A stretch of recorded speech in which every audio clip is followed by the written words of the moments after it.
নমস্কার বন্ধুরা, আজ আবার একটা ভিডিও নিয়ে এলাম। যদিও নির্ধারিত সময়ের কিছুটা পরেই আজকের এই ভিডিও নিয়ে আসা। এখন কিছুটা সময় লাগছে বা ভিডিও ঠিকঠাক দিতে পারছি না, নিয়মিত দিতে পারছি না। এজন্য আমি ক্ষমা চেয়ে নিচ্ছি আপনাদের কাছে। তবে ভিডিওটা অতি অবশ্যই বলব পুরোটা দেখবেন। আ ভিডিওটার মধ্যে নিঃসন্দেহে চমক থাকবে আপনাদের জন্য। ভিডিওটা ভালো লাগলে লাইক, কমেন্ট, শেয়ার করতে ভুলবেন না। চ্যানেলে নতুন হলে সাবস্ক্রাইব করে নেবেন। বেল বাটনটা প্রেস করতে ভুলবেন না। কারণ যখনই আমি নতুন কোনো ভিডিও দেব তাতে যাতে আপনাদের কাছে নোটিফিকেশনটা পৌঁছে যায় সে কারণে কিন্তু বেল বাটনটা প্রেস করতে হয়। ইতিমধ্যে আমরা জেনে গিয়েছি যে এবার কলকাতা লিগে ৫ জন নয় ৬ জন বঙ্গ সন্তানকে খেলানো যাবে। আইএফএ গতকালই কিন্তু এটা জানিয়ে দিয়েছে। রাজ্যের ক্রীড়ামন্ত্রী অরূপ বিশ্বাস তার অনুরোধে বলুন বা তার চাপে বলুন, যাই বলুন না কেন, এই সিদ্ধান্ত কিন্তু নিয়েছে। এর আগে সিদ্ধান্ত নেওয়া হয়েছিল যে ৫ জন বঙ্গ সন্তানকে খেলাতে হবে কলকাতা লিগের সমস্ত দলকে। তাদেরকে মাঠে থাকতে হবে। এবার ঠিক হয়েছে ৫ জন নয় ৬ জন। ৬-৫ রেশিওতে খেলানো হবে। অনেকে আমায় বলছিলেন যে বিদেশি খেলানো বন্ধ করতে হবে। তাদেরকে জানিয়ে রাখি কলকাতা লিগে কিন্তু বিদেশি খেলানোটা বহুদিন আগেই বন্ধ হয়ে গেছে। এখন ভিন রাজ্যের প্লেয়ারদের সংখ্যাটাও কিন্তু কমিয়ে দেওয়া হলো। অর্থাৎ ৬ জন এ রাজ্যের ভূমিপুত্র তারা খেলবেন এবং ৫ জন অন্য রাজ্যের প্লেয়ারকে খেলাতে পারবে দলগুলো। এই সিদ্ধান্তে গতকাল একটা বৈঠক হয়েছিল আইএফএ তে এই চিঠিটা নিয়েই মূলত বা এই সিদ্ধান্তটাকে নিয়ে। কারণ আমরা জানি এমনিতে কয়েকটা সংগঠন বিশেষ করে বাংলা পক্ষ তারা চেয়েছিল যে সংখ্যাটা ৭ করা হোক। বঙ্গ সন্তান সংখ্যাটা ৭ করা হোক কলকাতা লিগের টিমগুলোতে। কারণ এমনিতেই বাঙালি প্লেয়ারের সংখ্যা কমে যাচ্ছে। যেই ফুটবলের মক্কা বাংলা, এই ফুটবলের মক্কা থেকে কিন্তু দেখুন আজকে ভারতীয় দলে একজনও বঙ্গ সন্তান নেই। সেটা অবিচার হতে পারে, পলিটিক্স হতে পারে, হোয়াটএভার। কিন্তু বঙ্গ সন্তানরা খেলার যোগ্য নয় এটা আমি অন্তত মনে করি না। হ্যাঁ, এটা ঠিক যে বাঙালি প্লেয়ারদেরকে অপরচুনিটি কম মিলছে, খেলার জায়গাটা কমিয়ে দেওয়া হচ্ছে। সেটা নানান রকমভাবে। তো সে কারণে কিন্তু এই সিদ্ধান্ত যে কলকাতা লিগে বঙ্গ সন্তানদেরকে খেলাতে হবে, ৬ জনকে খেলাতে হবে। নিঃসন্দেহে এই সিদ্ধান্তে বিভিন্ন মহল খুশি। আমরা এটা আশা রাখবো এবং আগামী বছর সংখ্যাটা আরো বাড়ানো হবে। এটাই আশা রাখবো এবং এতে আখেরে বাংলার প্লেয়াররা তাদের যে ট্যালেন্ট সেটা দেখানোর সুযোগ পাবে। দেখুন ভারতীয় দলে একজন মাত্র বাঙালি ফুটবলার ছিল। তাকেও বাদ দিয়ে দেওয়া হলো। মানে সে তার চোট রয়েছে, শুভাশিসের চোট রয়েছে তাই বাদ চলে গেল।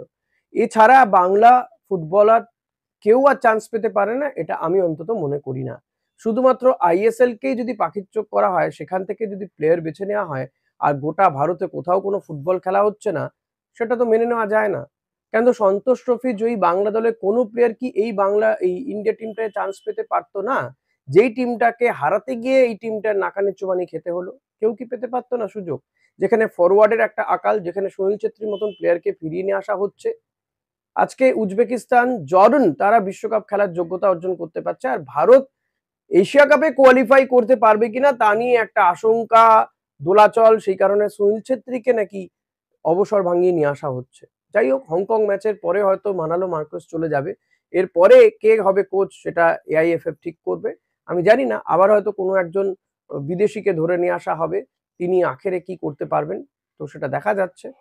তবে আপনাদের কি মনে হয় যে ভারতীয় দলের কোচ হিসেবে আপনারা কাকে প্রেফার করবেন সেটা অতি অবশ্যই জানাতে ভুলবেন না। আর এই ভারতীয় দলের কোন ফুটবলারকে বসিয়ে দেওয়া উচিত বা বাদ রাখা উচিত, নতুন কোন ফুটবলারকে আনা উচিত সেটাও যদি জানাতে পারেন সেটাও ভালো হয়। দেখুন বাদ চলে গেল কে মেহতাব সিং, যার নাকি এখন ট্রান্সফার ফি ৩ কোটি ৫ কোটি এমন হাঁকাচ্ছে ক্লাবগুলো। সে ভারতীয় টিমে জায়গা পায় না। আশ্চর্য লাগে সবকিছু। দেখা যাক, আর তো কয়েকটা দিন পরেই হংকং ম্যাচ। সেই ম্যাচে এই ভারতীয় দল কি করে সেদিকে নজর রাখতে হবে। তবে বাংলাদেশের থেকে আমার মনে হয় কিছুটা শেখা উচিত। এই বাংলাদেশ যেভাবে তারা নিজেদের প্রস্তুতি সারছে, যেভাবে ওসিআই বা তাদের বংশোদ্ভূত ফুটবলারদেরকে নিয়ে এসে একটা উজ্জীবিত করেছে ফুটবল দলটাকে, গোটা দেশ একটা একটা অন্য মাত্রায় ফুটছে আরকি। উত্তেজনায় ফুটছে। এখানে নেই। এখানে ভারতীয় দলের খেলা হলে বিদেশি টিমের সাথে খেলছে, কেউ সম্প্রচার করার নেই। আর ওইখানে বিদেশি টিমের সাথে খেলছে, ভুটানের সঙ্গে খেলছে বাংলাদেশ, সেই ম্যাচের টিকিট পাওয়া যাচ্ছে না। ভাবুন একবার। তো যাই হোক, আশায় বাঁচে চাষা। আমাদেরকে সেই আশা করে রাখতে হবে। আমি জানি না এই আশা আপনারা বা আমরা কতদিন ধরে রাখতে পারবো। এবার যদি আইএসএল এর যে টিম তৈরি করা হচ্ছে, বিভিন্ন ক্লাবগুলো করছে, সেদিকে আসি। দেখুন, আপনাদেরকে বলেছি ধীরাজ সিং মোহনবাগান ছাড়ছে, সে মতোই হতে চলেছে। মোহনবাগান আর ধীরাজকে রাখবে না। ধীরাজ হয়তো পাঞ্জাব এফসিতে খুব শীঘ্রই জয়েন করে যাবে। এই মেহতাব নিয়ে কথা হচ্ছিল। মেহতাব নিয়ে কিন্তু মেহতাব ভারতীয় দল থেকে চলে এসেছে। শোনা যাচ্ছে তাকে নাকি নিয়ে আসা হয়েছে। মেহতাবকে ভারতীয় টিম ম্যানেজমেন্ট ছাড়েনি, তাকে নাকি মুম্বাই সিটি এফসি কোনো কারণে তাকে নিয়ে এসছে। আমি জানি না সেটা এই ট্রান্সফার মার্কেটের জন্য কিনা। যদি সেটা হয় সেটা কিন্তু গর্হিত অপরাধ হবে।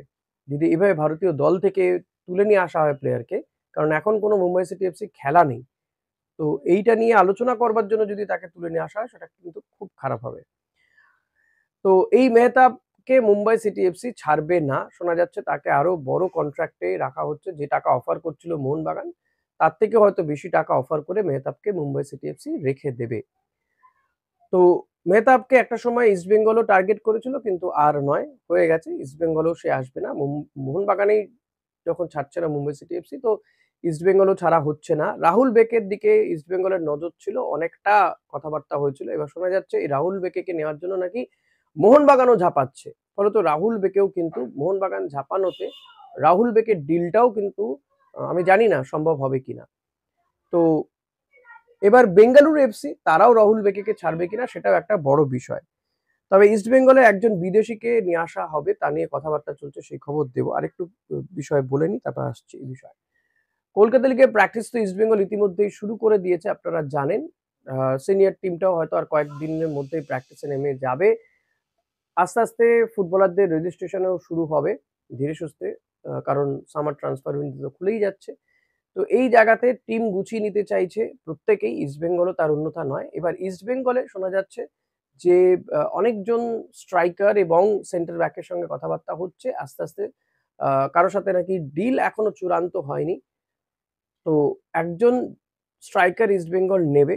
এবার অনেকগুলো নাম, অনেকগুলো দেশের নাম ইনফ্যাক্ট উঠে আসছে, কারণ ইস্টবেঙ্গল এই বিষয়টা এতটা গোপনীয়তার সঙ্গে আহ, পালন করছে, গোপনীয়তা বজায় রাখার চেষ্টা করছে, যাতে করে কোনোভাবেই নামটা বেরিয়ে না আসে, ডিলটা যাতে ভেস্তে না যায়, সেই চেষ্টাই কিন্তু ইস্টবেঙ্গল করে চলেছে। দেখুন, মুরাদ বাতনাকে নিয়ে অনেক দূর কথাবার্তা এগোচ্ছে, অনেকে অনেক কথা বলছে। তবে আমি যতদূর জানি বা বুঝতে পারছি, মুরাদ বাতনার আসার চান্সেসটা খুবই কম। এক তার বয়স, দুই হচ্ছে সে আহ, অত হাই প্রোফাইল লিগে লিগে খেলে, সে কেন আইএসএল এ খেলতে আসবে আমি জানি না। এখন যদি টাকা পয়সা বা তার যে যে কন্ডিশন তিনি চাইছেন সেটা যদি মেনে নেয়, যদি ইস্ট বেঙ্গল আনতে পারে তো বেস্ট। তবে আরেকজন ফুটবলারের নাম শোনা যাচ্ছে, না মরক্কান কোনো ফুটবলার নয়, অ্যাঙ্গোলিয়ান, অ্যাঙ্গোলার একজন ফুটবলার যিনি কাতার স্টার্স লিগে খেলেন। 28-29 বছর বয়স, 96 সালে জন্ম, জুলাই মাসে, তো 28-29 বছরের মতনই বয়স হবে। তো এই ফুটবলারটির সাথে নাকি ইস্টবেঙ্গল কথাবার্তা বলছে, কনফার্ম নয় কিছু, কারণ এখনো তো ইস্টবেঙ্গল কোনোভাবে অফিসিয়ালি জানায়নি বা প্লেয়ারটির পক্ষ থেকেও জানানো হয়নি। তো এটা বলা খুব মুশকিল যে কনফার্ম, তবে নাম শোনা যাচ্ছে।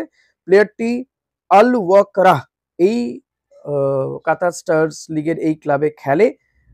ওভারঅল 13টা ম্যাচে 4টে গোল করেছে। তবে এএফসি চ্যাম্পিয়ন্স লিগে লিগ টুতে, এএফসি চ্যাম্পিয়ন্স লিগের লিগ টুতে 6টা ম্যাচ খেলে 5টা গোল করেছে, যথেষ্ট ভালো মানের, বয়সটাও খুবই কম। তবে ট্রান্সফার ওই যে পোর্টালটা রয়েছে সেখানে ট্রান্সফার মার্কেটের তার যে ভ্যালু দেখাচ্ছে সেটা হচ্ছে 16 কোটি টাকা দেখাচ্ছে। আমি জানি না আহ, এত অর্থ দিয়ে তাকে আনা সম্ভব নাকি কিছুটা বাড়িয়ে দেখানো হচ্ছে কিনা, বুঝতে পারছি না। তো প্লেয়ারটি এলে হয়তো বোঝা যাবে। প্লেয়ারটির নাম গিলসন ডালা। গিলসন ডালা প্লেয়ারটি, বয়স খুবই কম, ছিপছিপে চেহারা, আপনারা ছবিতেও দেখতে পাচ্ছেন। ভালো মানের ফুটবলার, যদি ইস্টবেঙ্গল আনতে পারে তো খুবই ভালো ফুটবলার হবে। এবং যেহেতু আফ্রিকান ফুটবলাররা ইস্টবেঙ্গলে সবসময় সফল হয়েছে, তো আমার মনে হয় এই প্লেয়ারটিও সফলতা পাওয়ার একটা সুযোগ তো থাকছে, এবং সম্ভাবনা হয়তো বাড়বে যদি এই প্লেয়ারটিকে ইস্টবেঙ্গল শেষমেশ আনতে পারে। তবে ইস্টবেঙ্গল একজন বড় মানের ফুটবলার আনবে, স্ট্রাইকার, কারণ এবার ইস্টবেঙ্গল কিন্তু মরিয়া, ইস্টবেঙ্গল কর্তারাও মরিয়া। তো সেই দিক থেকে মনে হয় যে এই লেভেলের একজন ফুটবলার কিন্তু আসতে চলেছে ইস্ট বেঙ্গলে। লেটস সি ঠিক কি হয় শেষমেশ। অনেকগুলো দলই তো তারা নিজেদের খোল নলচে বদলাচ্ছে, যেমন Kerala Blasters, Mumbai city FC, তারা তাদের একাধিক ফুটবলারকে, বিদেশিদেরকেও ছেড়ে দিচ্ছে। তো ইস্ট বেঙ্গলও তার মধ্যে দিয়ে যাচ্ছে। এখন দেখা যাক যে ইস্টবেঙ্গল এই ফুটবলারকে নিতে পারে কিনা বা এর পরিবর্তে অন্য কোনো ফুটবলার আসে কিনা সেটার দিকে আমাদেরকে নজর রাখতে হবে। আর আপনাকে নজর রাখতে হবে আমার এই ইউটিউব চ্যানেলে। তো অতি অবশ্যই বলবো চ্যানেলটি সাবস্ক্রাইব করবেন যদি আপনি নতুন হন। ভিডিওটা ভালো লাগলে লাইক, কমেন্ট, শেয়ার করবেন। আর যেটা করতে হয় বেল বাটনটা প্রেস করে দেবেন। মেম্বারশিপ নিতে পারেন, জয়েন করতে পারেন। Thank you.